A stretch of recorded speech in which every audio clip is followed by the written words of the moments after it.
Sant Nirankari charitable फाउंडेशनतर्फे project अमृतचे यशस्वी आयोजन. जल परमात्म्याचे वरदान आहे, आपण त्याचे अमृताप्रमाणे रक्षण करायचे आहे. सद्गुरू माता सुदीक्षाजी महाराज विट्यातील निरंकारी स्वयंसेवकांनी केली विवेकानंद नगर तलावाजवळील स्वच्छता. दिल्ली 15 फेब्रुवारी 2024. सद्गुरू माता सुदीक्षाजी महाराज व निरंकारी राजपिता रमितजी यांच्या पावन छत्रछायेखाली सकाळी 8 वाजता अमृत प्रोजेक्ट अंतर्गत स्वच्छ जल स्वच्छ मन परियोजनेच्या द्वितीय टप्प्याचा शुभारंभ यमुना नदीचा छठ घाट ITO दिल्ली येथून करण्यात आला. बाबा हरिदेव सिंहजी महाराज यांच्या शिकवणीतून प्रेरित अशी ही परियोजना भारताच्या 27 राज्य व केंद्रशासित प्रदेशातील 1533 ठिकाणी 11 लाखाहून अधिक स्वयंसेवकाच्या सहभागाद्वारे विशाल रूपात यशस्वीरित्या आयोजित करण्यात आली.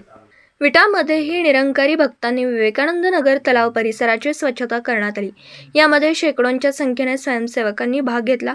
यावेळी विटा नगर परिषदेचे स्वच्छता निरीक्षक नारायण शितोळे यांनी सदर कार्यक्रमास उपस्थित राहून या कार्याचं कौतुक केलं. मंडळाचे स्वयंसेवक निष्काम भावनेने सेवा करतात. खरोखरच मंडळाची शिकवण खूप महान आहे. सर्वांनी आत्मसात करणं गरजेचं आहे, असे उद्गार काढले. त्यांनी या कार्यास शुभेच्छा दिल्या.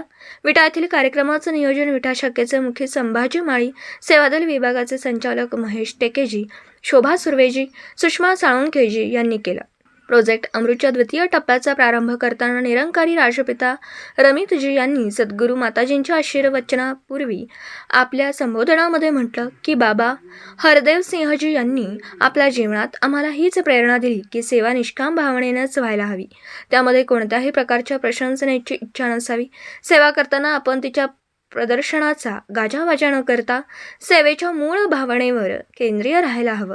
स्वतःचं आंतरिक परिवर्तन घडवून आणण्याकडे आपलं लक्ष द्यायला हवं, कारण त्यातूनच समाज आणि जगामध्ये परिवर्तन घडून येऊ शकतं.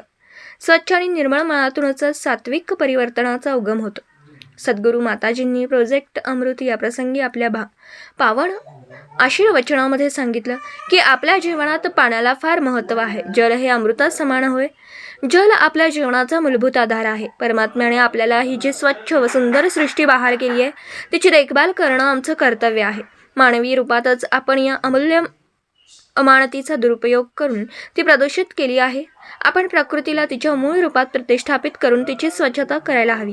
हे आपण आपल्या कर्मातून सांगायला हवं, केवळ शब्दातून नव्हे. कणाकणातून व्यापत परमात्म्याशी जेव्हा आपले नातं जोडलं जातं आणि आपण याचा आधार घेऊ लागतो, तेव्हा त्याच्या रचनेवरून आपलं प्रेम जळतं. आपण या जगात आलो आहोत तर या धरतीला आणखी सुंदर रूपात सोडून जाण्याचा आपला प्रवास असायला हवा.